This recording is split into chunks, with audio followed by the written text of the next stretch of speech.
जब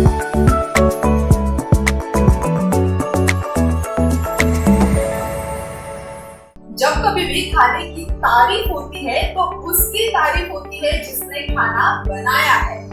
हमने बहुत बार सुना होगा कि वाह क्या खाना बनाया है, आपके हाथों में तो जादू है। इस वर्ल्ड फूड डे के मौके पर हम मिलेंगे कुछ ऐसे जादूगरों से जो वाकई जिनके हाथों में जादू है और जिनका स्वाद बेमिसाल है। नमस्कार, मैं नेहा यूसीएल में आप सभी का तहे दिल से स्वागत करती हूँ।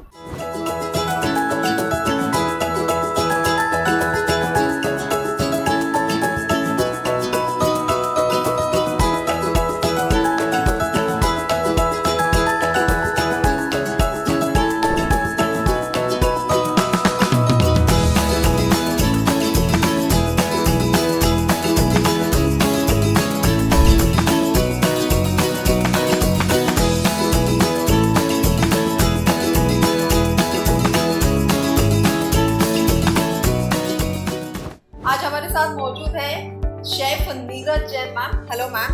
हेलो, नमस्ते। हम शुरू करते हैं। शेफ की जर्नी अगर हम बात करें तो वो अब तक की आपकी किस तरह से रही है, क्या क्या एक्सपीरियंस आपको आया है?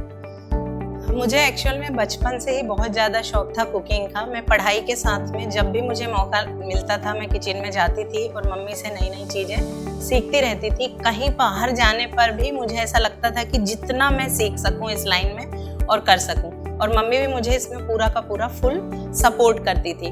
मेरी जो ये कुकिंग की जर्नी है, सीखना तो मेरा मायके से स्टार्ट था, लेकिन जब मैं शादी होके 98 में नागपुर आई तो उसके बाद एक्चुअल में घर में ससुर जी थे और हस्बैंड। घर में मेरी मदर इन लॉ नहीं थी, कोई भी लेडी नहीं होने के कारण मुझे ऐसा लगता था कि मुझे कुछ करना चाहिए क्योंकि मेरा बहुत समय खाली जाता था।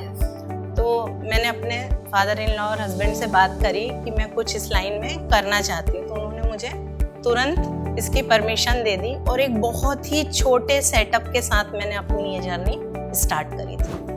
आज की अगर हम बात करते हो तो आपका ह्यूज सेटअप है। हाँ जी। आपने अब तक बहुत सारे रिकॉर्ड्स बनाए हैं, आपकी जर्नी एक बेहतरीन जर्नी रही है। लेकिन जब स्टार्टिंग किया वो जर्नी और अब तक की जर्नी, क्या आप हमारे दर्शकों के साथ कुछ चीजें साझा करना चाहते हो? हाँ जी। तो मैंने जब अपने हस्बैंड और ससुर से पूछा तो उन्होंने मुझे परमिशन दे दी।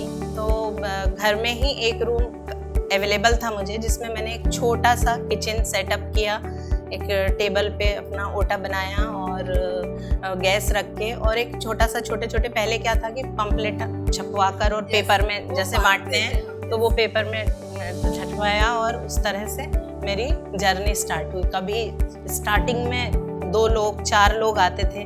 मंदिर में हमने अपना पंपलेट लगवाया कि हमने ऐसे ऐसे क्लासेस चालू करी है, और कॉन्फिडेंस बिल्डअप करने के लिए मैंने फर्स्ट क्लास जो लिया वो नागपुर में नहीं लिया, क्योंकि मुझे ऐसे लगता था कि मैं एमपी से हूँ, सिवनी से छोटी जगह से हूँ, पता नहीं यहाँ नागपुर में मैं सक्सेस हो पाऊंगी कि नहीं। यदि मेरा पहला क्लास ही गड़बड़ा गया तो मैं आगे यहाँ पर मेरा जो रेपुटेशन है वो खराब हो जाएगा। तो एक मिठाई का क्लास, क्योंकि दीपावली आ रही थी उस टाइम पर, तो मिठाई का क्लास मैंने अपने मायके यानी सिवनी में ऑर्गेनाइज करवाया, और उसमें 65 लेडीज़ का फर्स्ट क्लास मेरा हुआ। और वो मिठाई के क्लास से मुझे इतना कॉन्फिडेंस आ गया कि मैंने नागपुर में आके अपने छोटे से सेटअप में और वहाँ से क्लासेस चालू कर दी। यहाँ के बहुत सारे ऑर्गेनाइजेशन से मैं मिली, जैसे कि हथेली संस्था है और JCI, इन लोगों की मेंबर बनी, और मैंने बोला कि मैंने ऐसे ऐसे काम स्टार्ट किया। तो उन्होंने अपने ऑर्गेनाइजेशन में मेरा छोटा सा डेमो रखा, और इस तरह से डेमो कर करके 2 लोग 4 लोग 8 लोग 10 लोग ऐसे मेरे क्लास में धीरे धीरे माउथ पब्लिसिटी से बढ़ने लगे। मैंने पहले स्टार्टिंग में केवल 4-5 कोर्स रखे थे, फिर धीरे धीरे मैंने कोर्सेज को बढ़ाया, और आज मेरे पास में एक दिन से लेके 1 साल तक के कोर्सेज हैं, और करीब 70-80 कोर्सेज हम लोग यहाँ इस इंस्टीट्यूट से पढ़ा रहे हैं। बहुत बढ़िया। वो बोलते हैं कि सच में लगन होनी चाहिए, मंजिल अपने आप मिल ही जाती है। हाँ, तो वो एग्जाम्पल आप हो। पहले ऐसा होता था कि जैसे लेडीज है कि घर संभालो या फिर खाना बनाओ, इतने तक ही सीमित रहती थी। हाँ, जैसे प्रोफेशन आपने जो चूज किया है, जो आपने अपने अंदर की जो मतलब आप जो हुनर है वो उभारा है।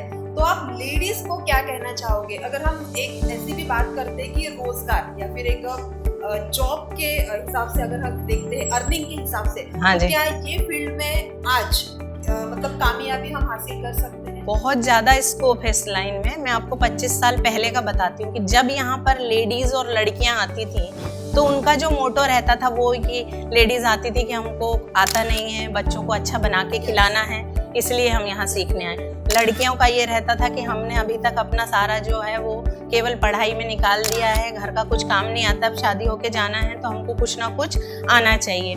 और बच्चों का इंटरेस्ट डेवलप करने के लिए भी जो मम्मियाँ हैं वो अपने बच्चों को यहाँ पर छोड़ कर जाती थी। लेकिन इन 10 सालों में बहुत चेंजेस आ गया इसमें। बहुत चेंजेस ऐसे आया है कि आज हर बंदा यहाँ पर आने वाला, चाहे वो एक छोटा सा कोर्स 1 दिन का हो या 6 मंथ का हो या 1 साल का हो, वो पूरा का पूरा उनका पर्पस रहता है प्रोफेशनल, कि वो 1 दिन के इस कोर्स को करके भी अपने उस लाइफ में कैसे अर्न कर सकते हैं। तो ये चीज़ आजकल मैं देख रही हूँ लगातार, और बहुत लोगों ने अपना बिजनेस व्यापार यहाँ से चालू किया है, जो मुझे बहुत अच्छा लगता है। पूरे ऑल ओवर इंडिया और ऑल ओवर वर्ल्ड में मेरे काफ़ी सारे स्टूडेंट ऐसे हैं जो काम कर रहे हैं। बहुत बढ़िया मैम। एक सेटिस्फेक्शन रहता है कि आपने सिर्फ जो आपकी कला है अपने तक सीमित ना रखते हुए आपने वो लोगों तक भी पहुंचाई है, और उसका फायदा आज सब लोगों को हो रहा है। हाँ जी।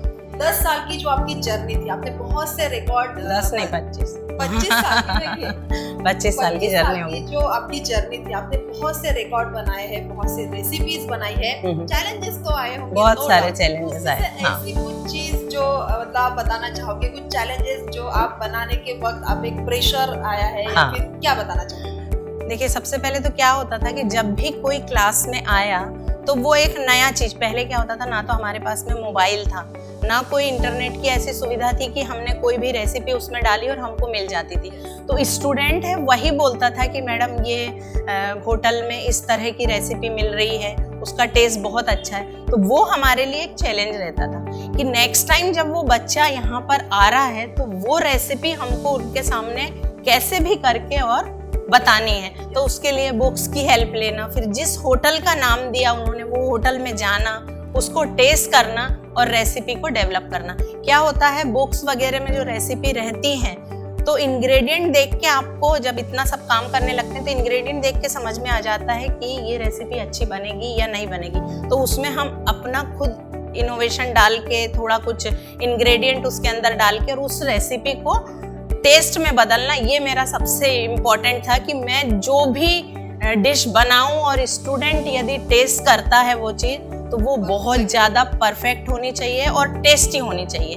तो वो टेस्ट जो मैंने लोगों को दिया है वो टेस्ट लोगों को बहुत पसंद आया, और 2 लोगों से 4 और माउथ पब्लिसिटी होती गई। फिर एक ऐसा था कि मैं रोज़ सुबह, थोड़ा मुझे जल्दी उठने की आदत थी, और सुबह में कभी 4 बजे 5 बजे इसी तरह से मेरा रेगुलर रूटीन था। और मॉर्निंग में मैंने जो सोचा है, मेरे को थॉट बहुत आते थे कि मुझे क्या है, एक कमरे में नहीं रहना था कि ये बस मेरे 25 स्टूडेंट बैठे हैं, इससे मैं सेटिस्फाई हूँ। मैं सेटिस्फेक्शन मुझे हर दिन नया सोचना और उसको इम्प्लीमेंट करना। तो मॉर्निंग में मेरे पास में थॉट बहुत अच्छे आते थे। मैं जब मॉर्निंग में उठ के और अपने क्लास की तैयारी करती थी, वो थॉट में मैं अपने हस्बैंड और ससुर जी से डिस्कस करती और बोलती मुझे ये करना है। उनकी जैसे ही मुझे परमिशन मिलती वैसे ही मैं वो काम को स्टार्ट कर देती और उसमें मुझे सक्सेस मिलती थी। तो अब मेरे मन में ये था 4-5 साल जब क्लास लेते लेते हो गया कि मुझे लगा कि मुझे ना कुछ तो भी ऐसा करना है कि जो मुझे नागपुर से बाहर लेकर जाए। अब हम किसी को बोलते कि मेरे को आपके यहाँ आके और शो करना है, तो कोई भी आपको बुलाने के लिए तैयार नहीं होता जब तक आपके अंदर एक एक्स्ट्रा ऑर्डिनरी चीज ना हो। तो हम लोग दिल्ली गए। दिल्ली में एक एयरपोर्ट पे मैंने चॉकलेट के बुके देखे, कैडबरी लगे हुए बुके बना था। तो मेरा दिमाग एकदम से उसको देख के लगा कि मैं बोली ये एक ऐसा प्रोडक्ट है जो मुझे शायद नागपुर के बाहर ले जा सकता है, क्योंकि आपको 4-5 साल में कोई इतना नहीं जानता है कि आपको वो आपके ऊपर विश्वास करे और आपको लेकर जाए। और मुझे शौक बहुत था, मैं 20 घंटे भी काम कर सकती थी कुकिंग के लोग, इतना ज़्यादा मुझे शौक था, मेरा पैशन था।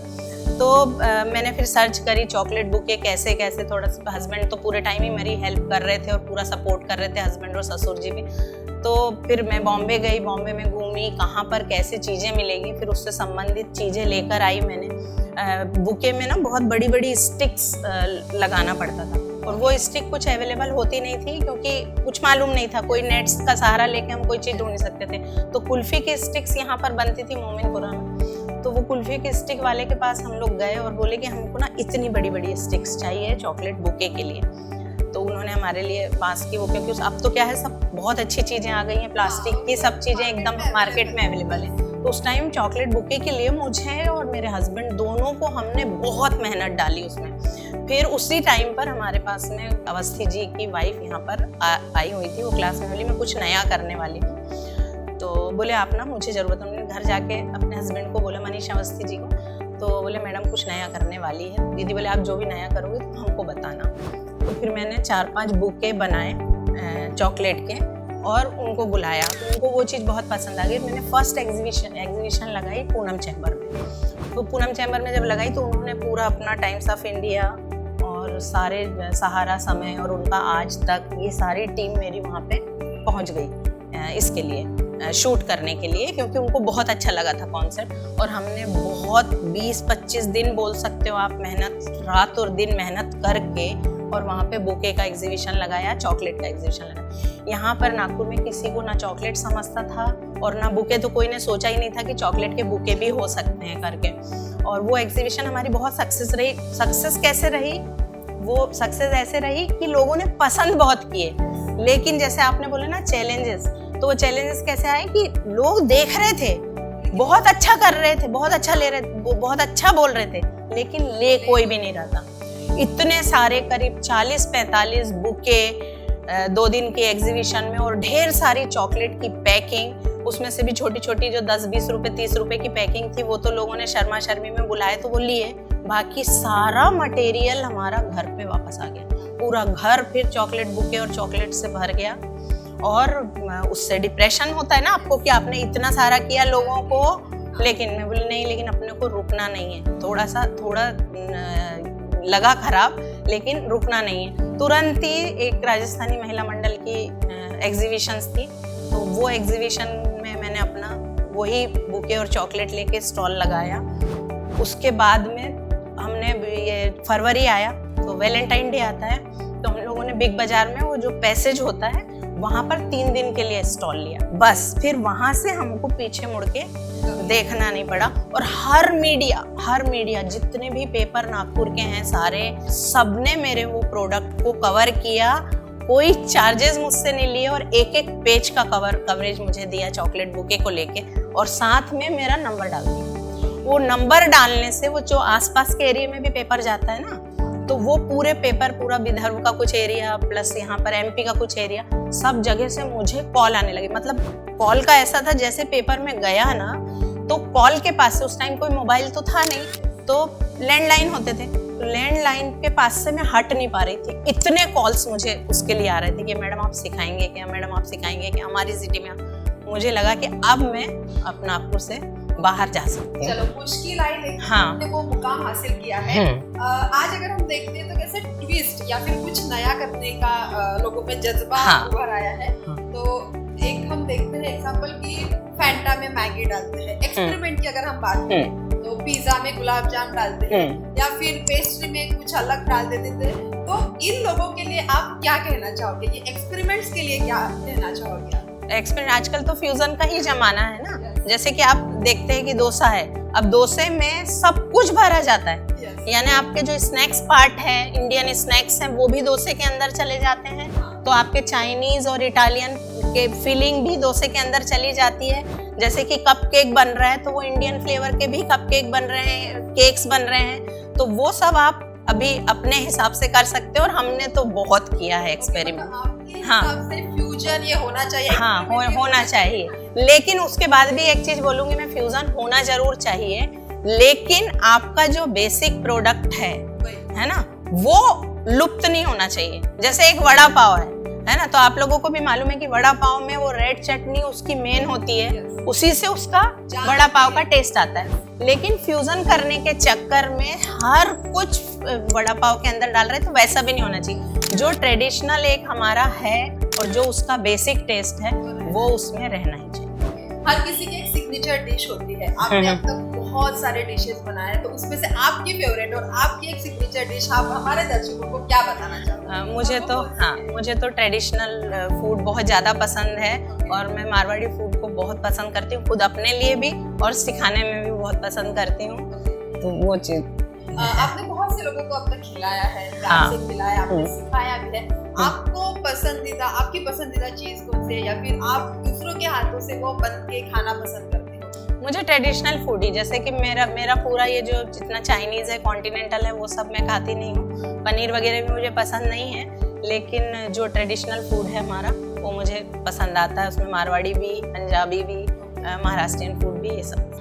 इंटरनेशनल डिप्लोमा जो आपने शुरू किया है, हाँ जी, शुरुआत कैसे हुई और यहाँ तक आप कैसे पहुंचे? इंटरनेशनल डिप्लोमा मैंने 2019 में चालू किया, सिटी एंड गिल्ड लंदन से एफिलिएशन लेकर चालू किया, लेकिन उसके बीच में हम लोगों ने बहुत मेहनत करी है। वो कैसे, मैं बताती हूँ आपको। कि जैसे मैंने आपको अभी बताया था कि चॉकलेट को लेके मैं किस तरह से बाहर पहुंची, तो अब मुझे चॉकलेट और चॉकलेट बुके के लिए हर सिटी से लोग बुलाने लगे।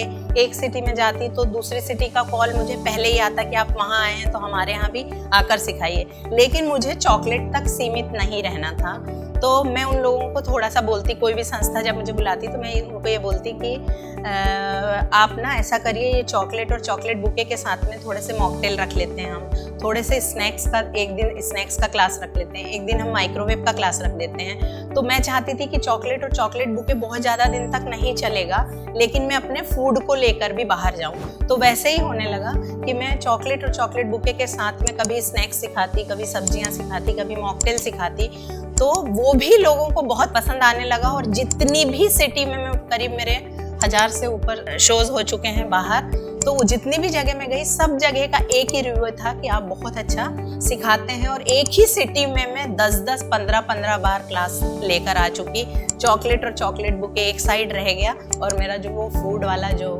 कोर्स है वो लोग मुझे उसके लिए बुलाने लगे। और बेकिंग तो हमारा बहुत ज़्यादा फेमस है ही, सारे केक्स वगैरह सब कुछ चॉकलेट के साथ में। और जैसा आपने पूछा कि इंटरनेशनल डिप्लोमा आपने कैसे स्टार्ट किया, तो जैसे मैंने आपको बोला कि मैं हर सुबह एक नया सोचने की मुझे आदत थी। जब मेरे 2-4 स्टूडेंट से 3000 तक स्टूडेंट एक कोर्स में बैठे रहे, अमरावती का एक बहुत बड़ा शो पूरा स्टेडियम टाइप जगह पर हुआ था, जहाँ पर कि 3-3.5 लोग बैठे हुए थे। तो वो मेरे लिए बहुत अच्छा एक अचीवमेंट था कि 2 लोगों से आज मैं 3000 तक लोगों की कैपेसिटी के लोगों को पढ़ा चुकी हूँ। और इसी के साथ मुझे लगा कि अब ये तो हो गया, लेकिन अभी और मुझे करना है, जो मैं यदि काम नहीं भी कर रही हूँ तो भी ये चीज़ निराली जो इस्टेब्लिश किया है वो पूरा चलता रहे। तो 2017 में हमने एफिलिएशन की कोशिश करी सिटी एंड गिल्ड लंदन की, जो हमको उसका एफिलिएशन मिलते तक करीब 1 से 1.5 साल लग गया। 1.5 साल इसलिए लग गया कि वो लोग पूरा फॉलो कर रहे थे हमको कि हम यहाँ पर ये कोर्स करा सकते हैं कि नहीं। और फिर मैंने 2019 जनवरी में ये कोर्स स्टार्ट किया, जिसमें हमने 3 महीने के कोर्स स्टार्ट किए, 6 मंथ के किए और 1 साल के कोर्सेज स्टार्ट किए। इसमें मेरे पास ऑल ओवर इंडिया से स्टूडेंट यहाँ पर आता है। 6 मंथ की बेकरी की ट्रेनिंग लेता है, 3 मंथ की ट्रेनिंग लेता है, और मेरे साथ में यहाँ पर 5 से 6 शेफ जुड़े हुए हैं, जिसमें हम दिल्ली, बॉम्बे, बेंगलोर सब जगह से शेफ को बुला के और उनकी जो भी स्पेशलिटी है वो हम अपने स्टूडेंट को कवर कराते हैं। और 6 मंथ का जब कोर्स कंप्लीट होता है तो हम उनको 6 मंथ के लिए इंटर्नशिप के लिए 5 स्टार 7 स्टार प्रॉपर्टी में ऑल ओवर इंडिया भेजते हैं, और इंडिया के बाहर भी हमारे स्टूडेंट जा रहे हैं। तो ये जो कोर्स चालू किया है ये कैरियर ओरिएंटेड कोर्स है पूरा का पूरा। इसका जो सर्टिफिकेट है वो बहुत मायने रखता है, और इंडिया के बाहर जाने पर 80 कंट्री में वो वैलिड होता है, जो हम लोग ये सर्टिफिकेट प्रोवाइड कर रहे हैं। और ऐसा ही ब्राइडल कुकरी वर्कशॉप है, वो भी बहुत फेमस है, यानी बच्चों को बिल्कुल जीरो से लेके घर का सारा कुछ आ जाता है, 1 महीने में सब कुछ हम यहाँ पर वो प्रोवाइड करवाते हैं। जैसे आपने अब तक बहुत सारे रिकॉर्ड किए हैं, हाँ, हर किसी की एक पहचान रहती है, हर किसी की एक एक कैपेबिलिटी रहती है कि अपने में हम खुद में एक अपनी नई पहचान बनाते हैं। तो क्या वो रिकॉर्ड है, वो किस तरह से? एक्चुअली देखिए, कोविड में भी हमने बहुत काम किया, यानी कि जैसे कोविड लगा था हमारा 2020 में, ठीक है ना, मार्च में, और हमने अपना काम 20 मार्च के बाद ये मान सकते हो आपके 25-26 मार्च से स्टार्ट कर दिया था। लोगों ने उस टाइम पर घर में बहुत आराम किया, लेकिन मैंने आराम नहीं किया। मैंने बहुत ऑनलाइन कोर्सेज उतारे और ऑनलाइन क्लासेस ली, लाइव रोज के क्या बोलते हैं अपने फ्री वाले कोर्सेज भी बहुत लिए, और बहुत सारी संस्थाओं के साथ भी उस टाइम पर हमने ऑनलाइन कोर्सेज किए, मीडिया के साथ भी किए। उसी पीरियड में बैठे बैठे ऐसे लगा कि इस टाइम पर हमको कोई एक रिकॉर्ड भी करना चाहिए, तो उसका सोचना स्टार्ट हुआ। और हमने ऐसा सोचा कि उस टाइम पर केक अचानक से बहुत ज़्यादा हाइप हो रहे थे। हाँ, घर में थे लोग, तो केक पर बहुत ज़्यादा इंटरेस्ट हो रहा था। तो मैंने लाइव में ये अनाउंस कर दिया कि मैं एक लाइव ऑनलाइन कॉन्टेस्ट रखना चाह रही हूँ, जिसमें all over India, all over world कहीं से भी बैठे हुए लोग ये कर सकते हैं, पार्टिसिपेट कर सकते हैं। और वो हमने रखा लाइव केक बनाने का पार्टिसिपेशन रखा, और उसके लिए फिर हमने ये एशिया बुक रिकॉर्ड और इंडिया बुक रिकॉर्ड में बात करी कि हम ऐसा कॉन्टेस्ट रखने वाले हैं। तो उन्होंने बोला ठीक है, उनकी टीम आई और हम लोगों ने एक दिन डिसाइड किया, और उस दिन सारे पार्टिसिपेंट, मेरे पास 450 plus participants all over world से थे, जिनको हमने एक ही जूम पर इकट्ठा किया, और हर बार उनके पास कैमरा जा रहा था और वो अपना केक बनाते हुए दिखा रहे थे सारे। यानी सुबह 9 साढ़े 9 बजे से हमारा वो चालू हुआ था और शाम में हमको 7 बज गए थे, हर स्टूडेंट के पास में कैमरा ले जाके और उनका दिखाना।